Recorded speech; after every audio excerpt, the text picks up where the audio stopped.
Hey folks, welcome back to Black and White. Here on Route 9. You'll recall that when we weren't here before, there was a cave that we couldn't access because it was supposedly too dangerous for us. Well, now that we're the Pokemon League champion, he can no longer stand in our way. And we can go in. It's a lot like the Unknown Dungeon from the Kanto games in that regard. Except, unlike the Unknown Dungeon, there's very little of value in here, other than some strong trainers for experience, and a couple items that are worth getting, including a TM or two. But there's no awesome legendary Pokemon like Mewtwo, unfortunately. Now this is a relatively small cave, only 3 levels. First level is Piddle, second level is kind of something, and third level is basically linear. So you probably won't get lost, unless you're really bad at navigating in dark areas. But it might still take you a while, because the trainers are tough. You may want to heal after them if you're not properly leveled, and this is a good place to level up if you're going for the Elite Four rematch. Which I am. Get hyped. Get hyped.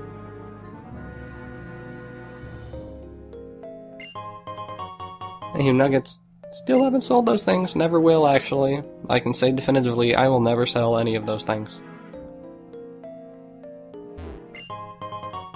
And then a PP up. If you're not aware of PP ups and PP maxes, they're useful items that let you use moves more. So I would recommend them. I haven't used them just because I can't decide which move I want to use it on. Anyway, on the 3rd floor, you'll get some surfing. And you'll run into some trainers and some items, yeah. There are wild Pokemon here, but there's nothing particularly exotic, as far as I can recall.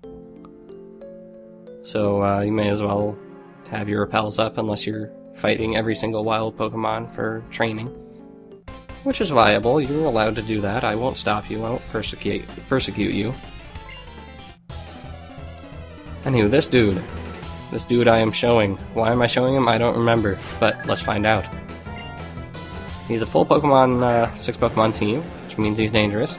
Leading with a Gyarados, which is a common strategy in previous games where Gyarados was common. Because Gyarados has Intimidate, which lowers your physical attack. And that's why you'd probably want to lead with a special attacker. Edmund does the job because he can use ice moves in order to prey on his flying type, and it'll be neutral damage since he's part water as well. That didn't really work out for me, unfortunately. But going in now with Electra. Electra can either use physical or electric, or physical or special. I don't recall which defensive stat Gyarados is better at, but really it doesn't matter, it's supposed to be an attacking Pokemon, so yeah. Chances are you've dealt with Gyarados in previous games, so do whatever works best. Usually electric.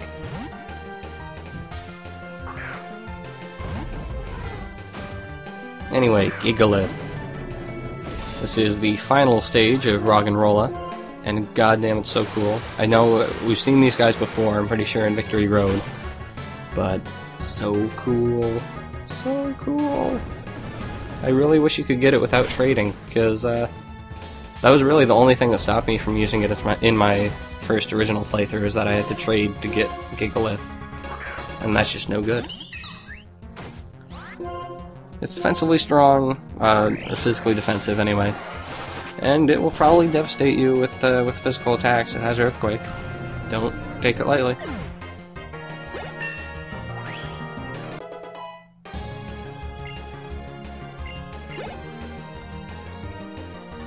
Druddigon. We've seen Druddagons before, and I generally don't worry about them too much because they are a non-evolving Pokemon, and generally those aren't too difficult.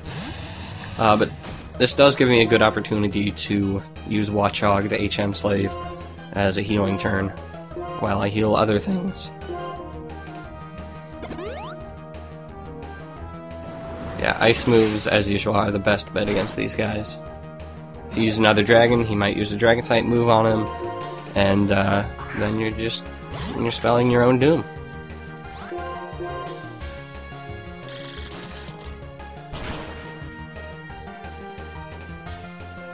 And Dredagon goes down. You've seen these guys before, you know how to deal with them. And Escadrille, you've seen these guys before, but, you know, they're still cool. So, you know what? Deal with it.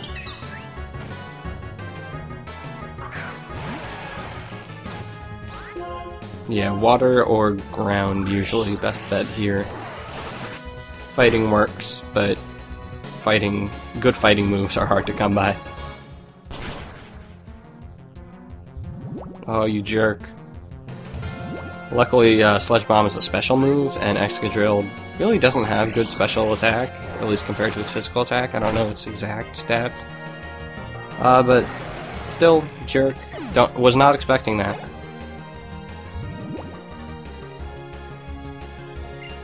And then Crobat. If you've played previous generations, you may have run into these before. They're not actually that common. You've seen their pre-evolutions a lot. You've seen tons of Zubats and Golbats, but Crobats, actually not too common. They're fast, but that's about it. Talk about more when it comes back, but Snorlax, yes. Snorlax, my main man, my bro. Snorlax is a bulky, slow tank dude. And basically, if you're dealing with a Snorlax, it's probably going to be a war of attrition. Fighting moves work because it's a normal type, but really your best bet is to put it to sleep yourself, not have it rest and heal itself. Put it to sleep yourself, and then wail on it with your strongest moves, basically, is what you should do. It may have thick fat, so fire and ice moves may or not work as well, but wail on it is the best tactic, to be honest.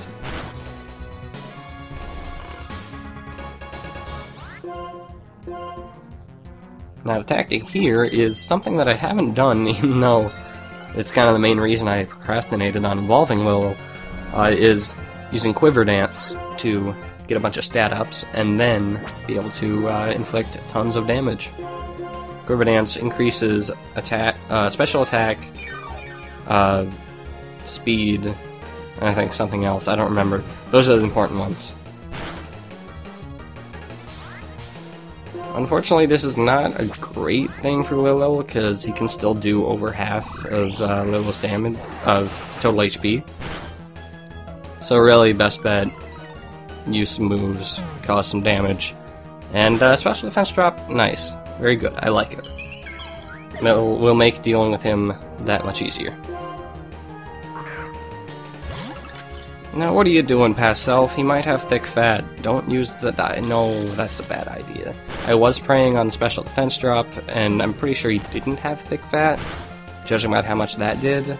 Or maybe he did, and the special defense drop just compensated. But, bad move. Don't do that. Don't do what I did.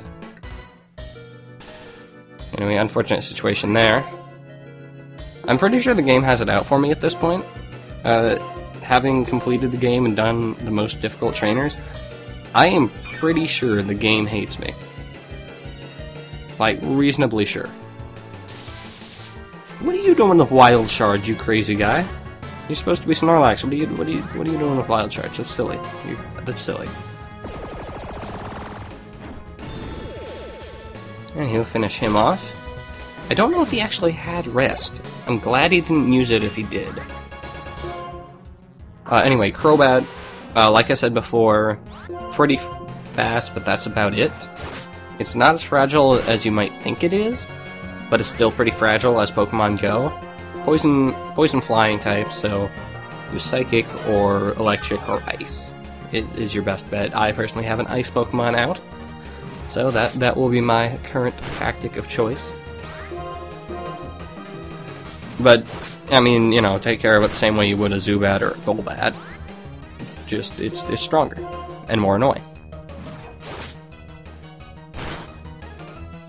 Oh, you jerk. You jerk on a stick.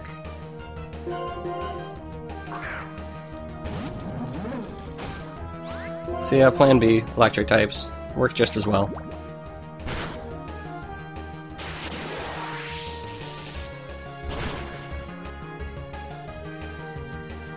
And that's a nice one-shot. Alright. And that takes care of this veteran dude. And that gives you a taste of the kind of trainers that you'll find in here. Most of them don't have full teams. Most of them are that high level and, you know, fully evolved dudes. So, good place for experience. I've been saying that a lot, but that's basically what the post-game is there for. It's to give you experience for the Elite Four rematch. Anyway, there's an item. I don't know what it is. Don't really care.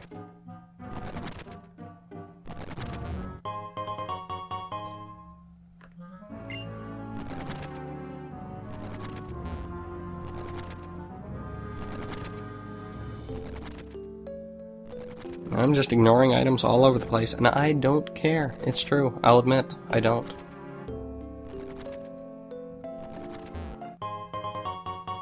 Star piece, never gonna use it. Sell it for money, not gonna do it. Now this person, I remember this person being a jerk. I think I actually lost to this person, but I didn't show the fight because it wasn't a full team. That's just how I roll. And then this is the end of the loop. The whole bottom floor is just a loop, and at the end you'll get a variety of excellent prizes, a rare candy, a protein, and the greatest prize of all right up here, Stone Edge. Finally I have something to replace Rock Slide with. Less than perfect accuracy, unfortunately, but this is a damn good rock move. This is like the rock move. It's powerful. I'm pretty sure it has a raised critical hit thing, I want to say? I'm not sure. Good move. Teach it if you have the opportunity.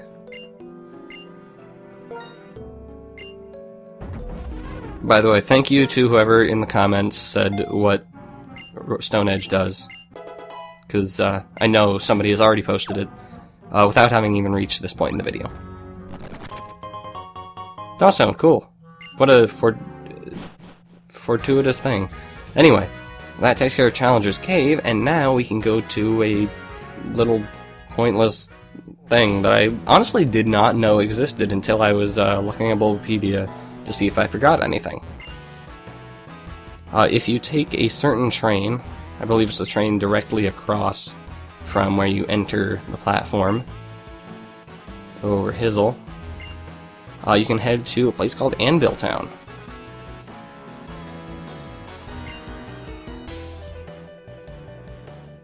And there isn't anything of immediate interest here, but it is nonetheless an interesting area that you may wish to check out.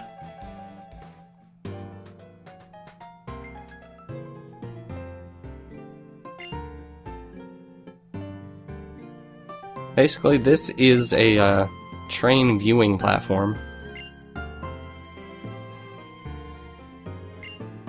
And anytime you visit, there will be a different kind of train car on display, and it'll be an educational experience if you want it to be.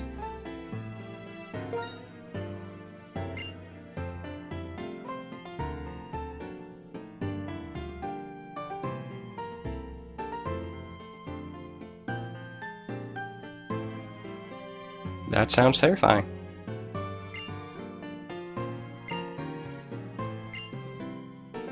Anywho, if you visit here on weekends, you will find various NPCs who like to trade items. Some are more useful than others, but, you know, Revive's a lot better than an escape rope in my book.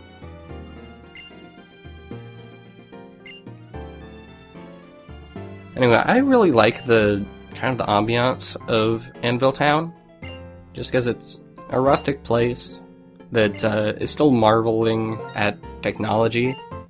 Like, trains aren't the newest thing. We got airplanes now, but they're still amazed by trains, and it's like, how rustic, how quaint. What a nice, calm, peaceful place. Like, I don't want to sound condescending to the country folk out there, but I mean, it's like, it's cool. Relaxing.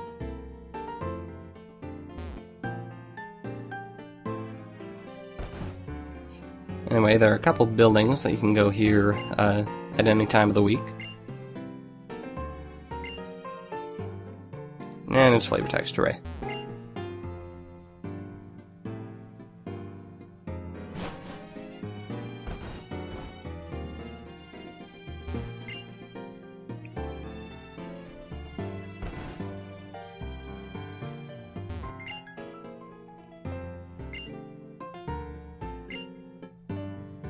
I have. I didn't really enjoy it, I'll admit. This guy here is a lost and found dude. He'll give you an item. I don't know what determines what he finds. I want to know what range of things he can find. But, hey, it's a free item. Wouldn't pass it up if you're in the area.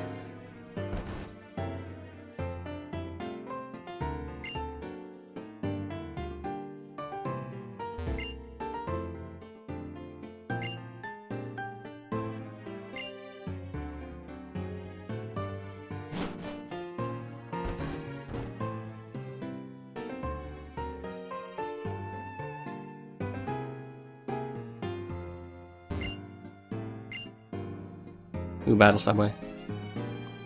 Purely unnecessary just thing. This is where the trains go. Neat.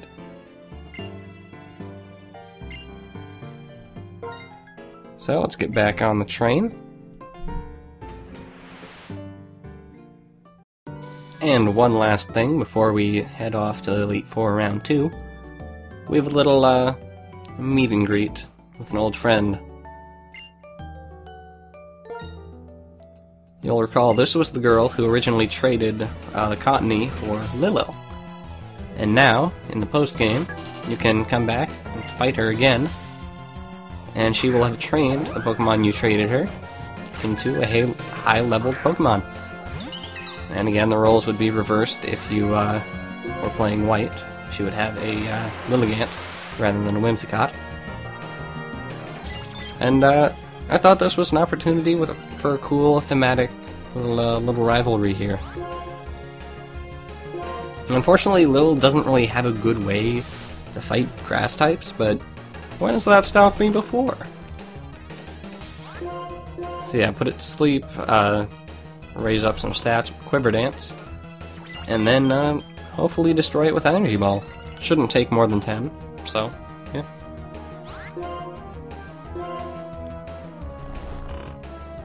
Honestly, this isn't a hard fight, it's just a neat little thing.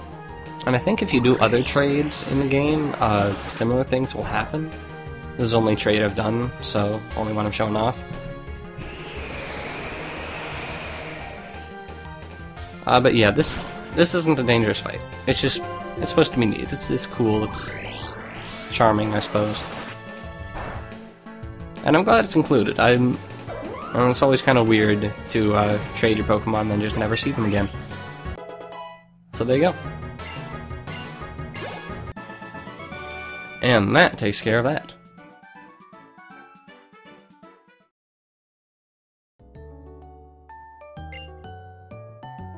So now that we're done with the post-game more or less, time to head off to the Elite Four. And I'll see you guys next time.